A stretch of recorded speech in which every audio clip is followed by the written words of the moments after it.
Mahomes looks to throw it. Pump faking right side. He wants it. A comeback cut. It is caught by Kelsey. Touchdown! Kansas City. The game is over. The Kansas City Chiefs are champions. How about those Chiefs? Welcome to the Kingdom Corner. I am Andrew, and with me, as always, my good friend, your co-host, a man who's probably a few pounds heavier than he was a few days ago due to Thanksgiving, Dale Baker. Hey, what's happening? Hey, Kingdom Corner. Man, it is a good day. The sun is, well, I'm about to say sun is shining. It's bright out, but it's not shining. We got snow coming down right now, but I feel better than I did a few days after the Eagles game. That is for sure. So now we got the Raiders coming. So we're going to the Raiders. So going to Las Vegas. That's still right. Weird to say. Still weird to say that we're heading to Las Vegas to play the Raiders. Yeah, some of those things just don't seem right. So, so we're jumping into the Raider week. Lots of things going on here with the Raiders. The big thing is they got rid of their coach just a few weeks ago. Right. And so now they got a new guy, an interim coach here. Stupid dogs. Anyway. Hey, real life happening here, folks. Real life. So that's good. Yeah. Now they got an interim coach. They're playing with a new fire, man. And yes, they are. They're 2-1 in their time with this new coach, and they almost pulled out the victory against the Dolphins. They had to rely on a Hail Mary there at the end, but they were even leading in that game for a while. Yeah, and so Antonio Pierce, is that his name? Yeah. He played for Spags in New York Giants days, and so that's pretty wild to think about. So always excited to see ex-players get opportunities to coach, and they don't have to go through the coaching gauntlet, the coaching gauntlet where you're getting coffee for everybody, you're sleeping on, hey, football. Let's put you in a position to call football. And that's exactly what's happened is that he's able to call football, and the guys seem to have responded to him and playing lights out, especially the defense. The defense has been playing really good. Yeah. And also probably our worst fear is that they have focused on Jacobs as running back. And so they've been feeding him like crazy. And so that is definitely something to think about for the Kansas City Chiefs here upcoming. Well, since you brought it up, Jacob touches the ball on 67% of all offensive plays. So outside of quarterbacks, he leads the league in that stat. So obviously quarterbacks touches every play. So outside of quarterbacks, he leads the league and touches on the offense. So that's huge. Right. So here's a few of the numbers jumping into this game here. So the Chiefs offense, total yards, they're 8th. They're 6th in passing, 15th in rushing, and 14th in scoring, averaging 22.5 points a game. Yeah. The Raiders offense, 29th in total yards, so towards the bottom there. But as we both mentioned, they're kind of playing a little bit more reinvigorated in the last few weeks here. Yeah. 23rd in passing, 31st in rushing, and 26th in scoring, averaging 16.8 points a game. However, in their last 3 games since this interim coach took over, they're averaging 22 points a game. So right there with the Chiefs. And what the Chiefs are averaging. So it's going to be a lot closer than I think people think. But we'll see. We'll get into our because here in a little bit. Because I'll say that for that, but we'll see. Yeah, we'll see. So Chiefs defense, 4th in total yards allowed, 4th in passing, 18th in rushing, and 3rd in scoring. So that rushing defense is still that question mark with them, but overall they are still a great defense. So taking nothing away from them.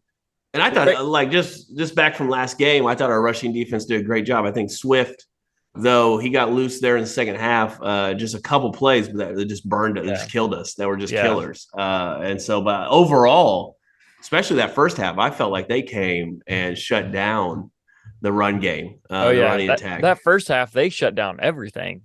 I mean, they had nothing. They had less than 100 yards passing, and less than 100 yards rushing. In the first half. I don't remember what the rushing was, but I think they had more rushing yards than passing yards. I think they only had like 50-some passing yards in the first half, which is crazy for the NFL. Yes, it is. But then the Raiders defense, they are 21st in yards allowed, 11th in passing, 27th in rushing and 12th in scoring. However, in the last few weeks since their interim coach took over, they're, as you mentioned before, they're much better in their scoring defense too. They're number 3 in the league in the last 3 weeks, giving up 12.7 points a game. Wow. I mean, that's like you pointed out, they're playing reinvigorated on that defense. So that's definitely something to watch for. Yes. Yeah, definitely. And I see like their linebackers are playing really well. Of course, the Condor, Max Crosby, is playing terrific football. And so, we'll see. So, I mean, I think Mostert, they played Miami. I think they held him to quite a bit down than the year before, or his normal games. And so, it's been tough. Yeah. So the Chiefs defense is still the only team in the NFL to hold every opponent under 25 points. So they're still doing really good. So they got screwed there with the Denver Broncos scoring 24 somehow. I know. Otherwise they'd still be 21 and under. So yeah. Those Broncos messed everything up there. They normally do. I know they do. So those Broncos. So, but the big news coming out of Raiders this week is Max Crosby is doubtful to play with a knee injury. And my goodness, I hadn't seen that yet. Okay. Yeah, so he's doubtful to play. That is the big news coming out of Las Vegas. I almost said Oakland again, but That's out of Las Oakland Vegas. Yeah. I know. So, hey, if nothing else, it just shows you guys we've been fans of this team and following them for a long time. Yeah, that's right. So it's hard to break those habits. Even the Chargers, still say San Diego sometimes. It just slips out. Yes. But yeah, Max Crosby is doubtful to play in this game. And so, I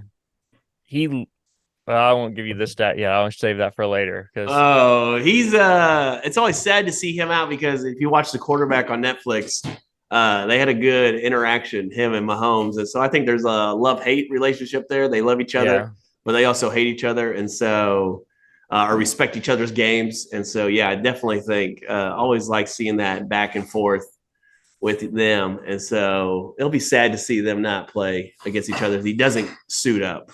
Yep, absolutely. So some matchups to watch in this game. You all always have to factor in Devontae Adams just because he's such a dynamic player. However, I'm saying that almost tongue-in-cheek because the Chiefs have shut down almost every receiver, every number one receiver that they play against, and somebody else has got speed. So Hunter Renfrow, he might have a big game. We'll see, because I think they're going to shut down Devontae Adams and say, beat us with somebody else. And so just what we talked about last week, right? With A.J. Brown, they held him to 1 catch for 8 yards. Adams versus Trent McDuffie and L'Jarius Sneed is going to be something to watch out for.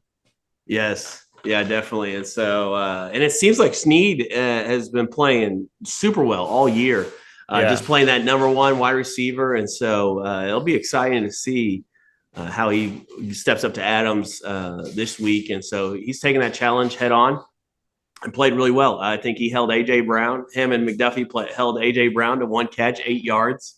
And so that would be pretty impressive. That'd be pretty impressive if he could do it again.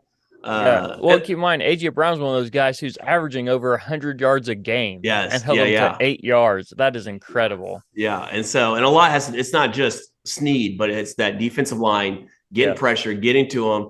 And so I think we'll do a pretty good job, especially with the rookie quarterback that they have. O'Connell, is that his name? Yep. Yeah, the Aiden O'Connell. There you go. Look at me. There you go. Just knowing guys. Man, just a wealth of knowledge over here. Wealth of knowledge. So they got rookie quarterbacks. So that's something to watch out for too, because rookie quarterbacks can sometimes be fooled into making mistakes, and I think that is, not to jump too far ahead, but key to the game too is watching him against the Spags defense, right? Because Spags is known for bringing pressures and creating coverages to try to fool quarterbacks in general. And then you give him a rookie quarterback. So there's two things. Just one, he's going to throw things at him to just see if he can handle it and see if he can read it. The other side is we don't have that much tape on him because he's a rookie. He's only started 3 games. So we don't know for sure what all of his strengths are or weaknesses even are. So They might have to do some adjustments at halftime based on how the game's going and how that quarterback's playing. But that's one of the keys of the game too. Definitely. Yeah. And so I think he had 3 turnovers last week. So that's a good thing. And they still almost beat the Dolphins. Right. But I think the Dolphins also had 3 turnovers. I think 2 had 2 INTs and a fumble. And so pretty much a wash there, right? Yeah, so, pretty much. The other thing to watch, as we pointed out earlier, Josh Jacobs, who's accounting for 67% of all offensive plays for the Raiders. Yeah. You got to watch him versus everybody, basically, but especially the linebackers. They got to be able to shoot through those gaps and not let them get those big gains. So, and really, he's not averaging a huge amount of yards per carry this year, but they're still feeding him. And, when you have a rookie quarterback, maybe that's just their game. It's like, hey, we're not going to force you to try to win us this game. Just don't lose it for us. Right. And I think it's one of those things. I think Josh Jacobs has been known to, he just needs one little sliver and he's gone, and so you just keep kind of giving it to him. He's going to break something big, before. Yeah. So. Yeah. So any other matchups to watch in this game? Yeah, I think the big thing for us is for the Chiefs, they got to play with the lead to kind of negate that Josh Jacobs force feeding. So especially there in the third and fourth quarter, you got to have a lead so they don't just keep running it, holding the ball, and killing our time of possession. Yeah. So I think that's one big key. Not a one possession lead either, where they can do that and just score at the end. Right. And so, we need and then I think the other key is score in the second half. Yes, absolutely. I have that written down right here. Key to the game: score in the second half. Score in the second half. So who would have thought an NFL team needed to score in the second half to win a game? Who would have thought? Man, look at us dropping all this knowledge for all these great people. What if we change the first half to just called the first quarter and the second half called the second quarter and don't do the third and fourth quarter? I mean, that'd be all right with me, right? Just call the same thing for the first and second, and then use that game playing for the second quarter. But I think one of the reasons why they're not scoring, and there's a lot of reasons we know that, but one of the reasons I don't think they're adjusting very well to what the defense on the other team is doing. They're making some adjustments at halftime, and they're just not adjusting. Now, I will say, against the Eagles, they were moving the ball up and down the field even in the second half. Yes. They just weren't converting for points. And so, and that game is kind of the outsider versus the previous 2 weeks. And so I think they're going to figure some of that out. They just got to not turn the ball over, especially in the red zone. And score some points. That's what you got to do to win the game. Who would have thought you got to score points to win a game? But that's what you got to do. That is one of my keys to the game. Score more points than the other team, as John Madden would say. Yeah. So. Well, that's what you take away those 2 turnovers in the red zone, it'd been 31-7. Yeah, and they would have comfortably won that game. And so it's tough. It's tough to watch. So we need to score some points. I think that's a big key. And then our defensive line and linebackers got to play well against the run. We got to make sure that we can't let them do what they want to do, and they want to run it, I believe. And they for sure do. I mean, if I had a rookie quarterback who's unproven, I'd probably want to run it too, especially if I had a running back like Josh Jacobs. Yeah. So, all right. Score predictions. What do you got here? So it's funny because I think that Vegas opened the line at 8.5 points. Mm-hmm. The Chiefs were favored to win by 8.5 points. I'm like, That's big in the NFL. Well, who have they been watching? I know, because the Chiefs have not been playing that close. So who would they have? What team have they been watching that I haven't been watching? And then number 2, now today it's up to 10 points because the money's come in on the Chiefs, and so that means a lot of people are betting on the Chiefs, which makes me nervous when a lot of people bet on the Chiefs because then usually they don't cover or they don't win. And so I still think they're going to win, but I think it's going to be a little lower scoring game than that. I got the Chiefs 24-17. All right. That sounds a little too close for comfort, but I think it's a 7-point win, right? Yep. Well, I'm going to cover the spread. Well, right at the spread at 10. I got the Chiefs 27, the Raiders 17. Okay. I think the Chiefs are going to be coming in invigorated and with some motivation based on their drops, based on some of the things that were said by other people and by fans and by media and everything else, just things coming against them. They hear all that noise, and especially Patrick Mahomes and Travis Kelce. Yeah. You don't want to give them a reason to be mad and play angry. Right. You don't, because if you do, they're going to burn you for it. And I think they're going to frustrate with all these things. And I mean, you might have seen it too. There's a lot of videos coming after this last game against the Eagles of players slamming their helmets against walls and people just, I mean, there's obviously some high frustration among the players. And I think because at this point their practices are over, I think they probably had a great week of practice. And we're going to see some other some reinvigorated stuff, and I think the Chiefs defense is going to continue to hold the line there and keep the Raiders out of the end zone for too much. They might get some garbage time touchdowns, but for the most part, they're not gonna do much there. I could also see this game being 6-9. Oh, I could see that too. I don't like it, but I could see it.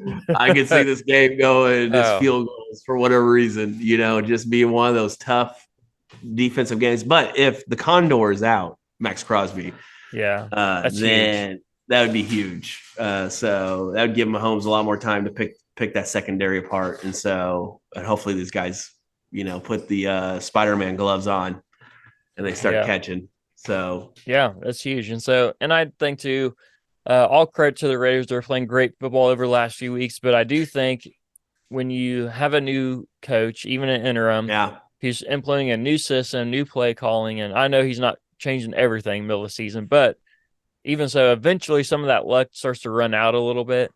And I don't want to necessarily call it just all luck, because I know there are very talented players over there too. But when you haven't practiced in the system and the style that you're playing now all year long, there's something to be said about learning those things in training camp and implementing them and playing that way all year long. And so I think some of that's going to come to an end here, and the Raiders are going to drop a few more, even though they're averaging 22 points a game over this span. I think the Chiefs are going to hold them to even less than that. So we'll see what happens. I like the confidence.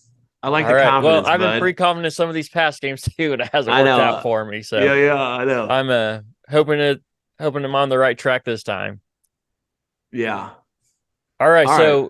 Let's jump into our player profiles here. So I like the name. All right. Hey, good. That's good. It was just for you, Dale. Just for you. All right. Our player profile. So this was not going to be too hard, I don't think. We'll find out. But both defensive line guys. Maybe it is hard. We'll see. It might be a little hard. It might be. Guessing the players might be harder than guessing which one you take. Yeah. So, all right. So defensive line guy. So anywhere on the defensive line. So sacks, player A has 7, player B is 10.5. Quarterback hurries, player A is 13, player B has 15.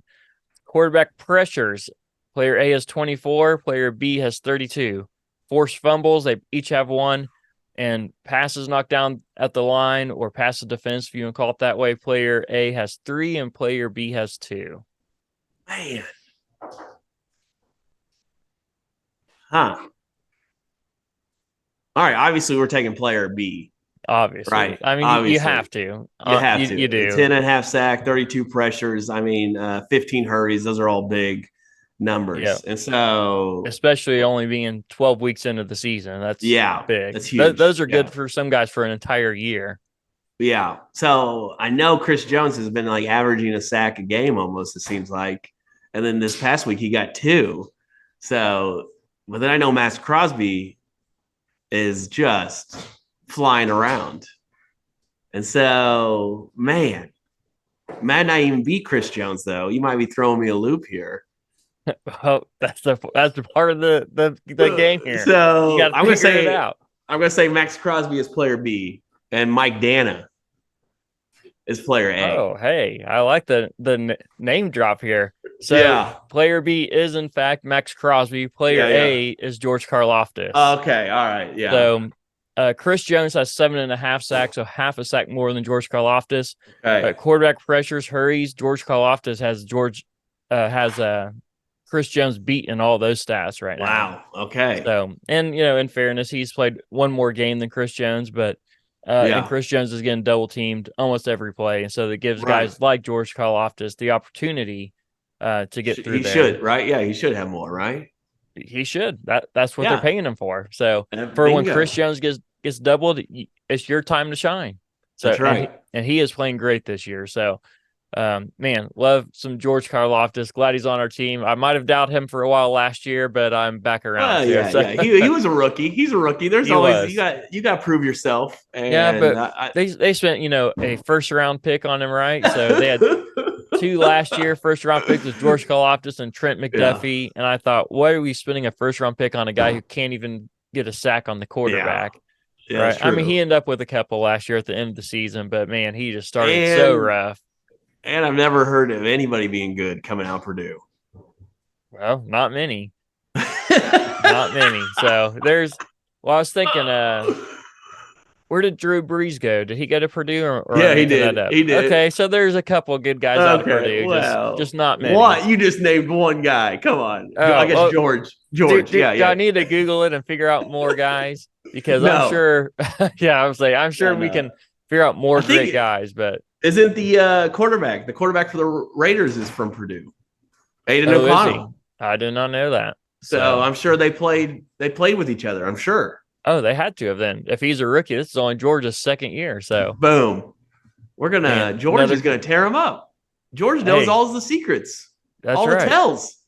That's right. He's like, hopefully he's giving the Chiefs all the inside scoop on all of these things. So yes. But I will say this too, to add to what we just said, Max Crosby leads the league in pressures this year. So pressures includes everything from sacks to hurries, to knockdowns even. So all those things combined is what pressures are. And Max Crosby leads the league in them. Depending on where you look will depend on how many it says he has. Right. Some websites say he has 30 some, but the Chiefs put out that he has 63. So don't know where they got. No, I'm not sure where they got that number, but I'm sure they know better than I do. So I'll trust them. Wow. So 63 is a lot. Yes, it is. Well, and we have it's got to be pretty frustrating. It's got to be pretty frustrating with Max Crosby and get so many pressures, but not get to the quarterback, right? I know.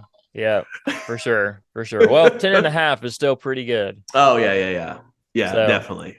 But we got to point out too that Mahomes is 15-3 coming off a loss in his career, and so 2-0 this season coming off a loss, and I think we're going to continue that trend, and we're going to see a victory for the Chiefs, hopefully this year too, or this week. Yeah, and so we got figured that both of us had the Chiefs at 14-3, and so the question is, can the Chiefs win out? That would make our records legit, right? So we'll find out. I will say initially I had them at 13-4, and I got talked out of picking the Chiefs for a loss against the Eagles, which, in hindsight, how could I know that they wouldn't score in the second half? How could I know? Hey, it's not everything. Your fault. You gave such a great argument before the season started for why they would beat the Eagles. Coming off a bye and everything else, I thought, you know what, you're right. I can't play against the Chiefs coming off a bye, so I take full responsibility for it. I know. I think, that's the first loss with Mahomes and Andy Reid off a bye. That's pretty good. So I'll take it, right? Yeah. We'll take it. All right, so we had another week. I know this is a weird week because we had football on Thursday, and we had football on Friday, and then we'll have football on Sunday and Monday.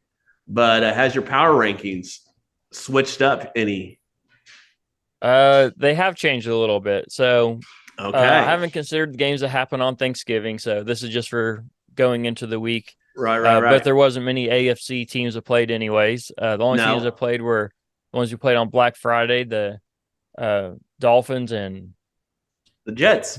There you go. Yeah, the Jets. I had to think of that for a second. So let's start with the bottom dwellers, right? AFC bottom dwellers, as we affectionately call them. Yeah. Or maybe not affectionately. I don't know. So number 16 still in the bottom are the Patriots. Patriots are bringing up the bottom, and these next two. They're playing for that one. They're playing for that one seed. Or that one first pick. They're playing for that first pick. They sure are trying, aren't they? Yeah. And so there's been a change up in these other ones, though. So number 15, I have the Jets. I mean, they can't score any points. They have one of the best defenses in the league and have for several years, but they just can't score points. I mean, the defense got them a touchdown, a pick six against the Dolphins. I know it's not this week's rankings, but just, as evidence once again. And then they go around and, they try a Hail Mary at the end of the first half and throw a pick six the other way. So the Jets, man, I feel bad for that coach, Robert Saleh, because he seems like a great coach, but man, he's they don't have a quarterback. Unfortunately, they don't have a quarterback. So, and I don't think a 30 or 40-year-old Aaron Rodgers is the answer either. Unfortunately, he's better than anybody else they got, though. Well, that is true, but I don't know long term answer. Long term, no, but he is significantly better than anybody else they have on that roster. Right. So, and then number 14, we have the Titans. The Titans they have Derrick Henry, and even with Derrick Henry, I mean, they can't get him going half the time. So but they have no one else to pass to. I mean, D-Hop? they have. I'll say yes, they have D-Hop, but they don't have a good quarterback, right? They have Malik Willis out there, this rookie just slinging it all over the place and can't connect with anybody, and just it's a struggle out there. So Titans, it's tough. Jets, and Patriots are the bottom dwellers here. So now to the big boys. Yeah, there we go. I was wondering if there's five in our AFC. There's been a change up in the rankings here, Dale. Uh-oh. So just throwing that out here for you. So number 5, we saw the Texans bringing in the number 5, barely ousting the Browns. So the Browns are trying to make their way in, but they're not quite there yet. Okay. The Texans barely hold the edge over the Browns right now. Number 4, we have the Jaguars. They still have a lot of flaws too, but they're still winning some good games. So they're making their way up. Number 3, we have the Dolphins. The Dolphins, they have the best offense probably in the NFL. Not probably, they do by all stats. But their defense is just giving up just as many points and as many points as they want to let teams beat them. So they almost lost to the Raiders, who do not have a winning record. No. And that would have been their first loss to a team with a losing record. Well, let me ask you a question about the Dolphins. Do team when you play in the playoffs, do you play teams with winning records or losing records? Well, I'll tell you, Dale. 99% of the time, you play teams with winning records. Yeah. Every so often you'll get a team, and you might get that this year out of the NFC South. With a losing record who wins their division, and since they win their division, they get into the playoffs. But I'll remind you too, a few years ago, well, probably more than a few, probably like 10 or years ago or however long it was, the Seahawks got into the playoffs with the losing record. I think they were 7-9 that year. And there's all this uproar about, man, teams shouldn't be allowed if they can't have a winning record, so on and so forth. And once they went in there and they won their first game against whoever, I think it's against the Saints that year. And so even teams with losing records, if you win your division, you deserve to be in there. But to your point, there are going to be teams with winning records. That's not going to probably turn out too well for the Dolphins. No. All right, number 2, I got the Chiefs. I knew it. Until they, I don't want to, and I know. I'm not saying these are the end of season rankings. These are the current rankings. It's and current. until the Chiefs prove that they can score in the second half, they have to drop. They can't be number 1 until they can put up points in the second half. And so I still think they're probably one of the best teams, if not the best team in the AFC, but they have some things that they need to address. They can absolutely address those and move right on back up. But for now, they are at number 2, which leaves us with the Ravens at number 1. Man, they got a top 5 offense, a top 5 defense. They are doing well on all fronts by stats. And in fairness, it doesn't appear they played anybody super tough yet, but you cannot play anybody who's not on your schedule. So that's no fault to them. It's just the schedule that they have. Yep. And let's just all remind all the kingdom that the Chiefs do have the tiebreaker with all those teams right now. Yes, they do. Yeah. Yep. So and the Ravens haven't had their bye yet, so that's why they're first in the conference right now. And once they have their bye, if the Chiefs win that week 2, to kind of even out the winning side of their records, the Chiefs will jump them once again. So Right. see how that all shakes out. There we go. So those are your top 5 power rankings this week for the AFC. Well, I'm wondering where the Chargers at in there, because they're a dumpster fire too. Well, they are, but I don't think they're any worse than those bottom 3 that we listed. Okay, that's probably true. I think they would beat all the Titans, Jets, and Patriots. All right. I think they'd beat all those pretty easily. So, you know what's good? I have a feeling that the Chargers are going to beat the Ravens this week. All right. Well, we'll find out. And they're gonna help us, but that feels like the most Charger thing to do is to be out of the playoffs, to be out of the running. They're not out of the running by all at this point. Well, they play like they've been playing. Well, yes, if they continue like this, they will for sure be that.